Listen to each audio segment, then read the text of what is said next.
just normal jobs. We Yeah. lived a normal life like anybody else. I worked in education for 16 and a half years in early years. Yeah. Simon worked My- for Sainsbury's. I worked for Sainsbury's, but I had a DJ career throughout my life, Yeah. and we're just normal people, and we were them kind of people who'd said, it'll never happen to us.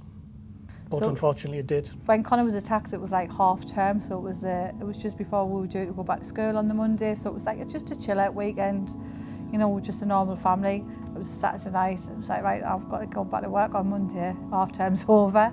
So, and that's the way it was for us.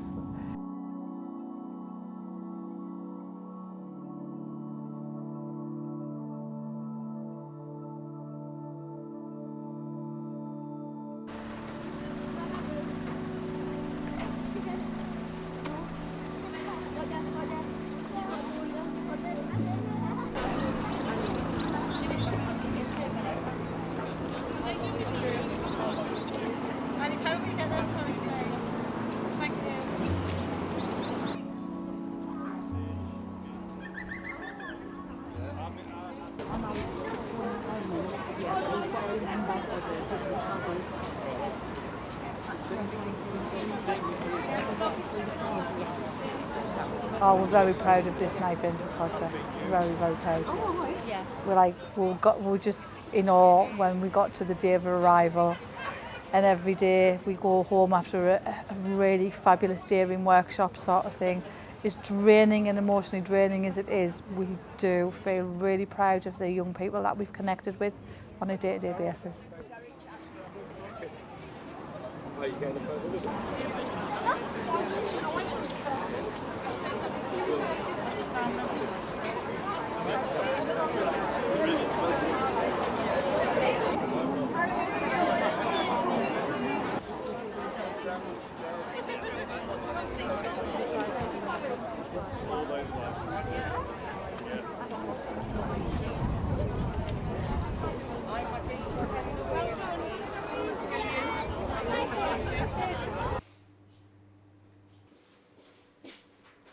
Our 3-year-old niece, who Connor never met, she knows who Connor is, and she's always talking about Connor, but she comes in here and she'll kiss that photo and she'll hug that photo. So we have to clean the slaver off it every week, but she comes in, she's never met Connor, but Connor would have adored her, to be fair. But she knows exactly who he is, and she'll come in, she'll kiss his photograph all the time. She won't leave without saying goodbye to Connor at the same time. And that photo's down there, so it's the one she's allowed to touch. But yeah, it's just there for her, that one. It was like a sticker rock. If you snapped him in half, that he would have run through red and white through. Even growing up through the years when Connor was little, he didn't want a standard black school bag, he wanted a red one.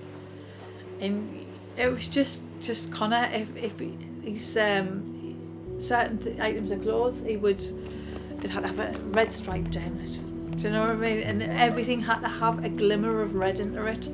Doesn't matter what it was, he always added that little bit of red touch to it. So, but his bedroom growing up was red and white anyway, so red walls, red and white walls, red and white blinds, red and white through and through.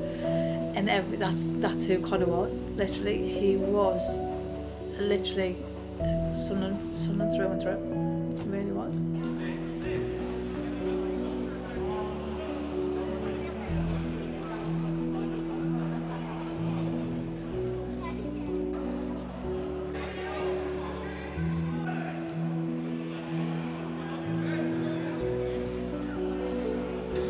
So we're here at the Connor Brown Sale Community Cup, sponsored by Pathway Soccer today, and it's absolutely brilliant to see so many people turn out in what's such an unbelievable cause, to highlight, obviously coincide with the Knife Angel in Sunderland as well, to highlight that and raise awareness for such an important initiative and bring the community together ultimately is what it's all about.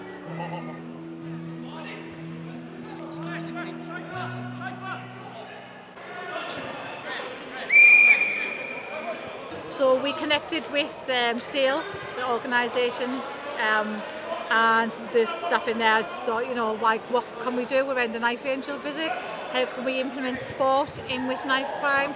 And that's when we came up with the idea of the football tournament. So Dave Jeffries from Sale, he did amazing. He got all these teams together. He's planned it from the off, and it's all for a good cause, to raise money for the Blade kits to have in and around the city.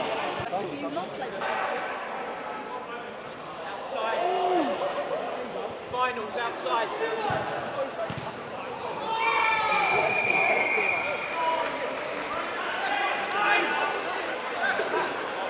Guys, for the final! Make your way outside for the final!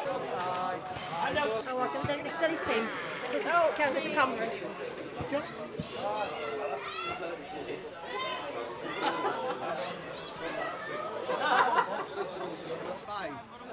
And just roll on, roll up. Lads have to be. First touch, back foot and turn on it.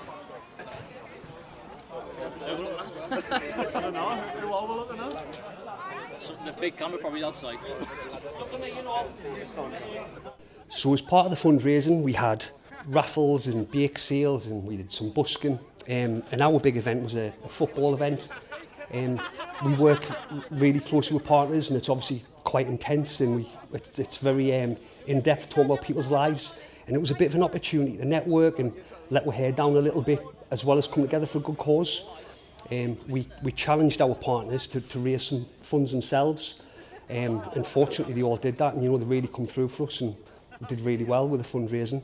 Had a good day, good 4 or 5 hours worth of football, and it's just lovely everyone coming together, and it was a bit of a thank you from us as well. So our aim, I had like a personal target that I set with Tanya of trying to get £1,200 for the month, and that would have got us 3 bleed kits. We'd absolutely smashed our target. It was overwhelming, the response we had with the fundraising. The football itself was about £1,500, and I think our grand total at the moment is about 7,000. We've already in discussions with Tanya that we're going to get 10 bleed kits for the city centre, so over the moon. Tanya's man in the Faulkner in Kiel Square.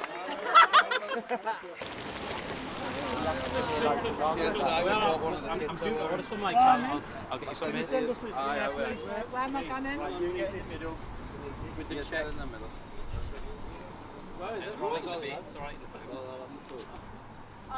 We just got the good. You've arrived at the right time. Right, come here.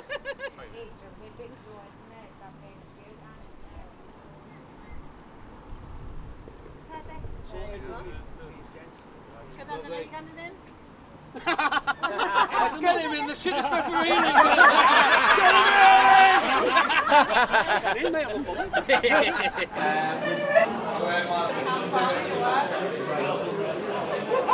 I know Isaac's filming. The referee was shit. There's always next year. There's always next year. So Conor Brown. Conor Brown. Yeah. Cheers, everyone. Well done, boys. It's alright, that.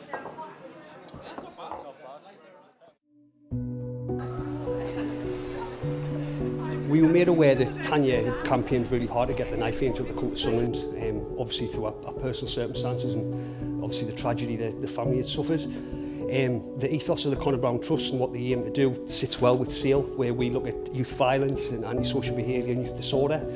So I reached out to Tanya to find out what activities she was doing throughout the month. And Tanya explained that they were doing workshops to schools and education to tell kids, the risks and the dangers of carrying knives. And we looked at how we could support their ventures. And one of the things we were doing was raising money for these bleed kits, and Tanya wants them everywhere, rightly so. So we're using our multi-agency links. I say we have a very good relationship with police, local businesses, social services. So I reached out to partners how we can raise money and contribute to these bleed kits.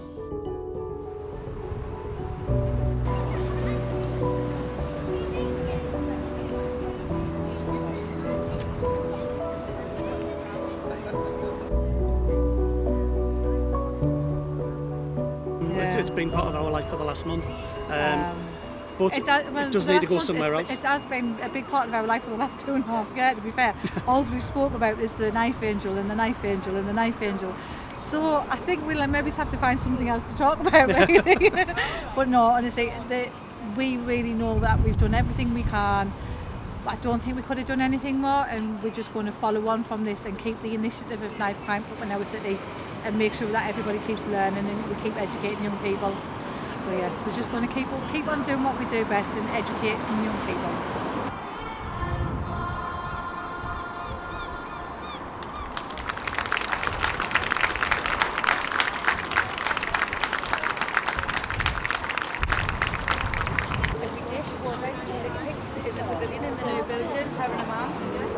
She was the one who wanted to. It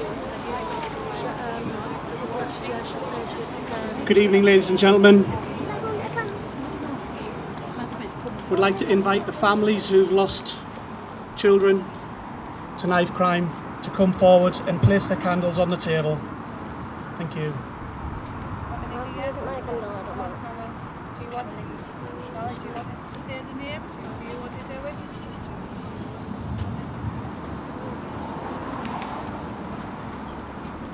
Thomas Rogers.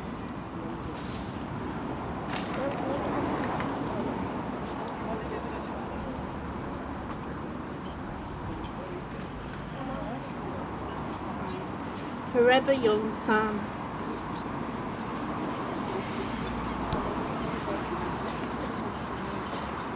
Anthony Blakelock.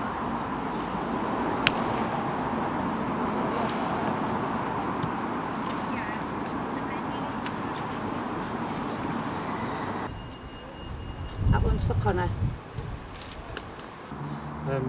From Sunderland College, I'm in the college and I've worked with Simon and Tanya, and as we said in the City Hall just there, we've got a lot of work still to do.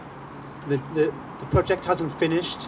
There's so much more we can all do, so let's just keep working together, every one of us, the big human family, to make change happen and to stop this forever.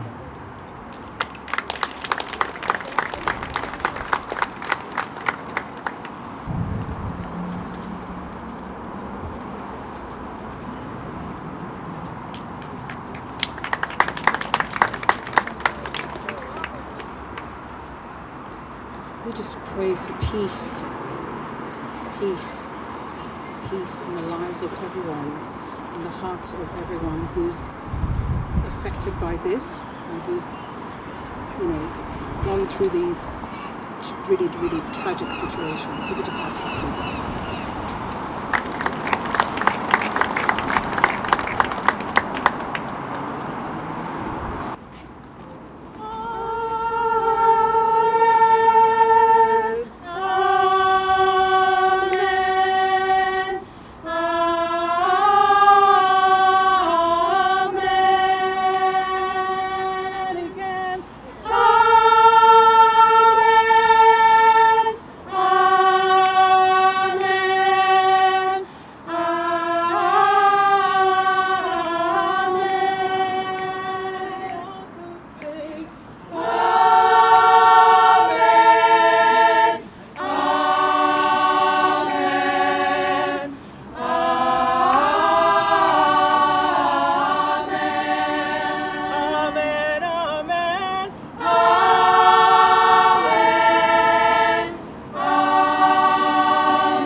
Yeah, I mean, the Knife Angel, we're still kind of trying to pull together everything that happened with the Knife Angel, I think. It was just absolutely an amazing month. The kids' engagement, the education programme itself was just absolutely incredible. The schools, how far these schools travelled to, but also the feedback that we've getting from these schools as well. A lot of them have asked us to revisit, to speak to more of their students, because they've seen that a lot of their students will benefit from our workshops, which is really, really good. So there's a lot of work come to us on the back of the Knife Angel, so it's strengthened the work that the Trust does. I think with the Knife Angel project, yeah, it took 2.5 years to plan. Would I do it again? Absolutely. Would I change anything? Maybe a few different things. I think we did learn a few different things along the way, not because they didn't work, but just because halfway through we thought we could have simplified it a little bit. But the Knife Angel, yeah, it was an incredible month, and it's one of our best achievements so far. And we've only been going a few years as well, so you know, if we can pull the Knife Angel off within the first few years of the Trust being going, then who knows what we can achieve in the future. Oh no, I'll take a spit.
Everybody, can you hear him?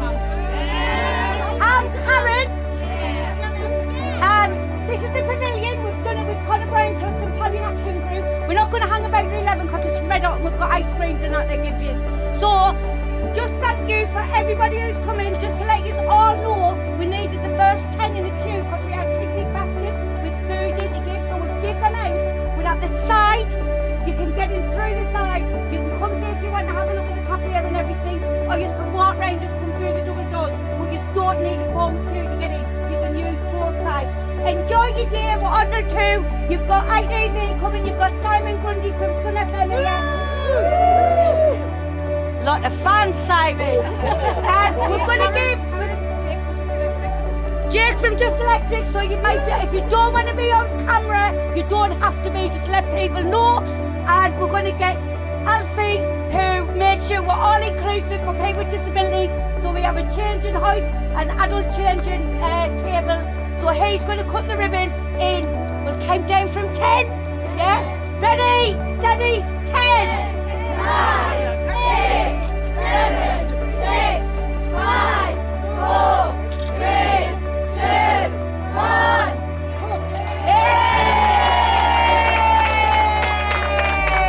Doors are open, both sides.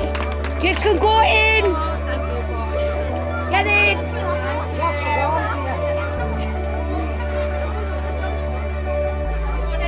Welcome everybody. Come on in. Hi Neil. Come on in. All the work we did around the Knife Angel, it was an absolute fantastic month and we are so proud. And this was all going on in the background of that work as well, which kind of shows our commitment to young people, to lowering the anti-violence, to lowering knife crime, because everything we do is about our young people in all aspects of our work. So we do the engagement, we do the education, we're providing the facilities for young people as well to give them a positive engagement, positive activities to create positive people. So it all works together with the Trust, with the Pavilion, with Paddy and Action Groups. All of our aims lie in with each other. Well, we just brought a few bits of our merchandise down just to give away to people today. Nothing spectacular really, just wristbands, car air fresheners, trolley coins. But it just gets our logo out to more people. People see that logo, they know who we are.